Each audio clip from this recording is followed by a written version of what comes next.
সেজে আমি ওই বাড়িতে থাকবো আর ভালো মন্দ খাবার খাবো।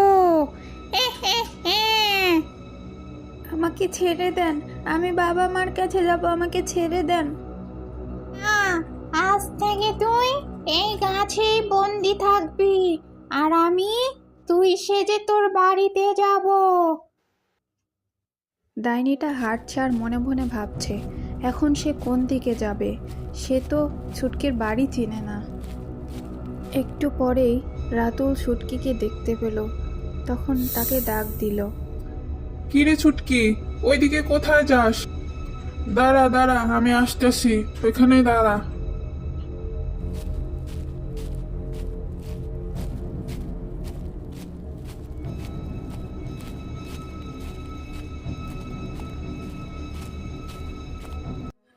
তোর জন্য কখন থেকে